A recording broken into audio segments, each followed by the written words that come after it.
Hi y'all, today we are making potato soup, and here I have 5 pounds of potatoes peeled and rinsed and covered with about 2 inches of water. I'm going to bring them to a boil. I'm going to check them occasionally until they are fork tender. Then I'm going to add a cup of heavy whipping cream. It has to be heavy whipping cream, not milk. And then I'm going to add an entire stick of butter. That's butter, not margarine. Margarine is blasphemy. Please do not use margarine in my recipes because I will find you and I will fuss at you. Sea salt, probably going to start out with like a teaspoon. I'm not going to add a lot of salt though because some people don't like it. And so I just put a base level of salt just to barely flavor it. And then I'll let people, salt and pepper their own food. And I have black pepper here. And here I have 2 large sweet onions. Okay, they're peeled. I slice them into 3 or 4 rings and then cut the rings in half, so that's big chunks. So now we're going to get to boiling these potatoes, and stand by. Okay, the potatoes have been boiling for a while, not really sure how long, probably around 20 minutes or so. And I'm going to test this for fork tenderness.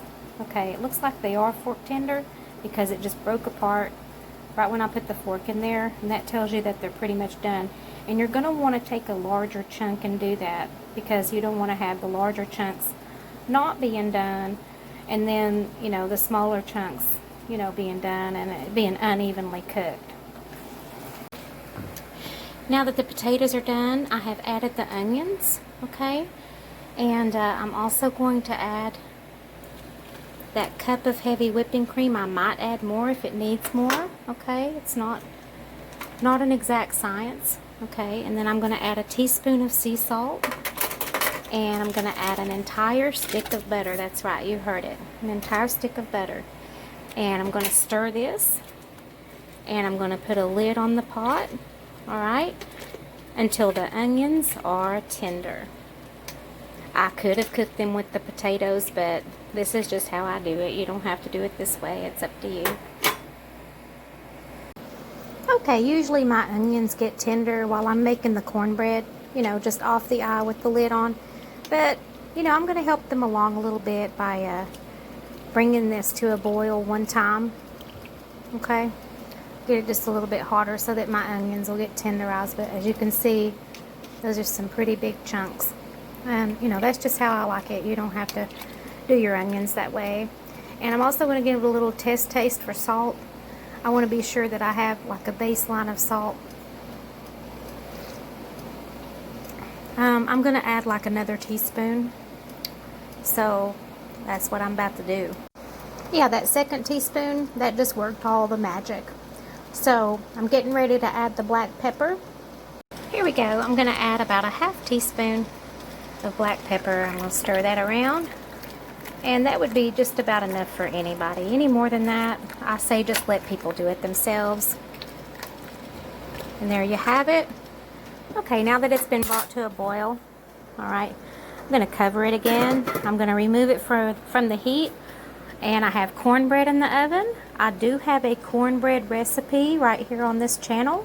So just look for my perfect southern cornbread recipe. And stay tuned. And here's my gorgeous cornbread. I'm going to take it while it's still in a pan, and I'm going to put it on that plate, okay? Then I'm going to put that plate on top, and I'm going to flip it. Then I'm going to remove the plate and the pan, and then put the plate back on and flip it again so that the cornbread will be out of the pan and right side up. So there it is, and now I'm going to remove the pan and put the plate back on top of the cornbread and flip it again. Well, would you look at that nice, pretty golden brown crust? As much as I hate to do it, I have to cover it up, all right? And then I'm going to flip it so that it'll be right side up. Well, that was quick and easy, all right?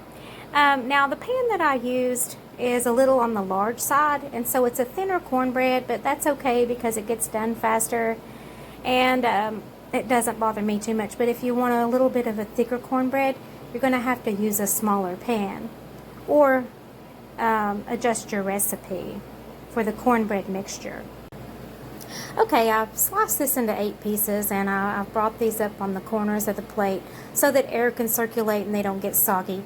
You can also put these on a cookie rack, okay, if that's a concern for you. And of course, we have the real butter. Left it out and let it soften, okay, so because you don't want to tear up your pretty cornbread with hard butter. So look at this wonderful mess. All right, now you say, well, that's runny. Well, that's potato soup. It's not supposed to be thick and gloppy. At least I don't like it that way. Now, I like my onions to have a little bit of crunch, which is why I cooked them the way I did, why I added them at the last, and why I boiled them just a couple of times and put the lid back on them while the cornbread was cooking. But you can cook your onions along with your potatoes if you like them softer.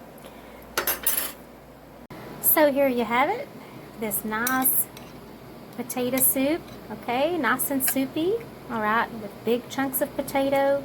I would say these are about 1.5 inch, they're not really cubes, but pieces, all right, and sprinkle some black pepper on top. The onions are just slightly crunchy, that's how I like them, like I said. If you don't like them like that, cook them along with the potatoes. And the cornbread there with the butter on it, all right, what could be wrong with that? So we're ready to have dinner, and I hope you enjoyed the video. Thank you for watching and have a great day. My cornbread, okay, has cooled down completely to room temperature. I'm going to put it back in the pan, okay, and then I'm just going to cover it with aluminum foil or saran wrap, but you have to wait till it comes to room temperature because you don't want it to sweat inside this baking pan. Don't put it in the refrigerator because I will find you and I will fuss at you for putting bread in the refrigerator. It needs to stay out at room temperature. It'll probably be okay for a day or two, all right? Because once you put it in the refrigerator, it's going to harden, it's going to do stuff, and, you know, then you have to microwave it to warm it up, and, you know, that ruins it. And so, yeah, just room temperature, aluminum foil on top, or saran wrap, and there you go.